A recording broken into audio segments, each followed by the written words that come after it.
یہ پہلا سال تھا 2020 جب مکے کے اندر شراب خانے دوبارہ کھلے، سرور کائنات بند کر گئے تھے، اور 2020 وہ پہلا سال تھا جب حج دوبارہ بند ہو گیا۔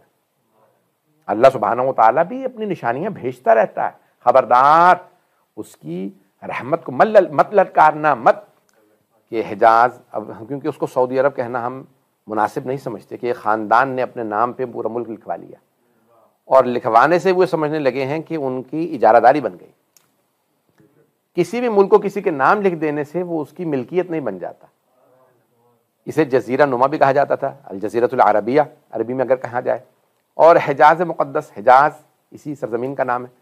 اب اس میں یہ جزیرہ نما میں کیونکہ الجزیرۃ العربیہ، جب اس میں یمن بھی آ جاتا ہے، اس میں کچھ اور ریاستیں بھی آ جاتی ہیں،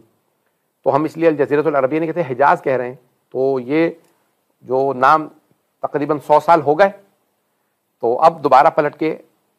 اپنی اصل پہ آ جائے گا انشاءاللہ، کیونکہ پہلی جنگ عظیم کے بعد برطانیہ ہی نے خلافت عثمانیہ کو ختم کرنے کے بعد کچھ ایک خاندان کو، آل سعود کو یہ حکومت دے دی تھی، تو اب وہ تقریباً 100 سالہ معاہدے سارے تمام ہو رہے ہیں۔ پہلی جنگ عظیم کے بعد 100 سال کے معاہدے ہوئے تھے، دوسری جنگ عظیم کے بعد 75 سالہ معاہدے ہوئے تھے، میں نے اس پہ پہلے بھی کچھ عرض کیا تھا، اور اس میں ان کی سازش یہ تھی کہ مائنورٹیز کو حکومتیں دی جائیں۔ شیعہ میجورٹی ہے تو وہاں پہ اگر میجورٹی رکھی گئی تو ایک بہت بڑی سیاستدان تھی خاتون جو برطانیہ کی پالیسی میکر ادارے میں تھیں، وہ کہتی تھی کہ اگر شیعوں کو دے دیا تو یہ ایک علماء کی حکومت نہ آ جائے یہاں پہ۔ اس کو اس وقت بھی 100 سال پہلے بھی ڈر تھا عراق میں، کیونکہ شیعہ کا زور تھا، 85% شیعہ پاپولیشن تھی، مور دین 85%۔ کیا کیا جائے تو کہا کہ نہیں، یہاں سنیوں کو حکومت دے دی جائے تاکہ شیعہ دبے رہیں گے تو پھر مخالفت نہیں کریں گے، حکومت جس کی ہوتی ہے چاہے وہ 2% ہو، وہی رن کرتا ہے۔ توجہ ہے میرے ساتھ؟ تو وسائل، اگر آپ اس کو سادہ سی مثال دے دوں، اگر آپ زیادہ تر یہاں پہ پاکستان ہندوستان سے لوگ تعلق رکھنے والے ہیں، ہندوستان پاکستان میں بھی چلے جائیں نا، تو اگر ایک علاقے کا ذمہ دار،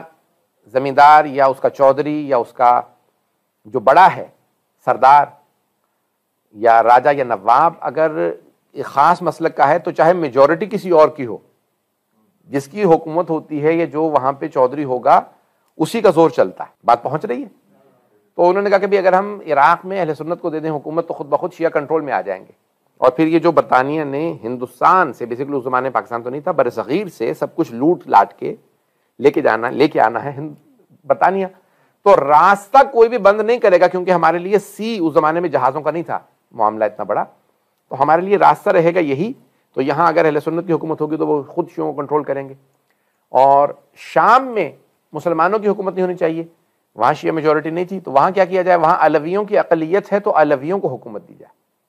بات واضح ہو رہی ہے؟ تو یہ اگر آپ پولیٹیکل سٹڈیز میں چلے جائیں، سیاست میں، تو آپ وہاں پہ مائنورٹیز کی دیکھیں گے حکومتیں بنائی گئیں، اور پھر جارڈن کے اندر جو ہے وہ ایک سید فیملی کو دے دی جائے کہ جو وہاں پہ اس کو کنٹرول کریں، جو حجاز سے لائے گئے تھے، مدینہ شریف مکی کے۔ بہرحال اب یہ میں تفصیل میں نہیں جا رہا۔ اب حجاز مقدس کی اگر تاریخ کو دیکھا جائے تو پچھلے 100 سال کے اندر اس کو کنٹرول کیا گیا آل سعود کو، جو کہ قطاع الطریق ایک عربی میں اصطلاح ہے، جو راستے میں لوگوں کو روک کر کے، کیونکہ پرانے زمانے میں سڑکیں نہیں تھیں، موٹر ویز نہیں تھے، یہ تو ابھی بھی ہمارے ملکوں میں تو ابھی بن رہے ہیں موٹر ویز، بہت سے ممالک کے اندر اگر آپ جائیں گے تو افریقہ میں اکثر ممالک میں چلے جائیں، انڈیا پاکستان میں موٹر ویز پچھلے 20 سال میں بننا شروع ہوئے ہیں، ابھی بھی بن رہے ہیں۔ میرے سامنے کتنے موٹر ویز کا افتتاح ہوا، ہندوستان میں بھی پاکستان میں بھی، توجہ ہے نا؟ تو عزیزان گرامی، اب یہ تاریخ اگر آپ اٹھا کے دیکھیں تو کچھ پرانے زمانے کے جو راستے ہوتے تھے اس میں پھر راستے میں گاؤں دیہات آ جاتے تھے، تو راستہ جہاں سے گزرتا تھا وہاں قریب میں جو بستیاں ہوتی تھی، وہ لوگ، کچھ لوگ تو اپنا سامان بیچنے آ جاتے تھے، کچھ لوگ کہتے تھے بھی قافلوں کو لوٹنا بڑا آسان ہوتا ہے، گزر رہے ہیں، کچھ بھی نہیں کر سکتے، ہمارا کیا بگاڑ لیں گے، پوری بستی اٹھ کے آتی تھی۔ تو ان کو کہتے ہیں عربی میں قطاع الطریق، طریق کہتے ہیں راستے کو، قطاع یعنی چور، ڈاکو، یہی کہتے اردو میں، اور کوئی مناسب اچھا لفظ نہیں ملا، میں نے جلدی میں کہہ دیا۔ تو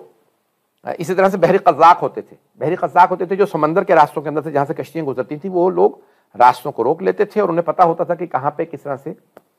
پائرٹس جسے کہا جاتا ہے انگریزی میں، توجہ ہے؟ تو یہ کچھ بحری قزاق کہلاتے تھے، کچھ جو ہیں وہ راستوں کے قطاع الطریق، جو راستوں کے لٹیرے ہوتے تھے۔ تو ایک لٹیروں کا خاندان تھا، ان کو آل سعود کہا جاتا تھا، انہیں باقاعدہ ایک حکومت دے دی گئی، اور یہ جو لٹیرے تھے یہ باقاعدہ بادشاہ بن گئے، اور جو آل سعود پہلا تھا اس کا نام تھا عبدالعزیز، اور اگر آپ دیکھیں تو بہرحال اس کے 100 سے زیادہ بیٹے بیٹیاں لکھے گئے، 100 سے زیادہ شادیاں لکھی ہیں، لیکن پھر جب بڑے بیٹے نے کہا کہ نہیں ہم سب کو قبول نہیں کریں گے، 40 ہم قبول کر لیتے ہیں شہزادے، اور کچھ شہزادی ہیں، باقی سب کو پھانسی دے دو جو اس کے بعد دعویٰ کرے کہ میں بھی ان کا بیٹا ہوں، یہ بیٹی ہوں۔ بہرحال یہ ایک ان کی تاریخ ہے۔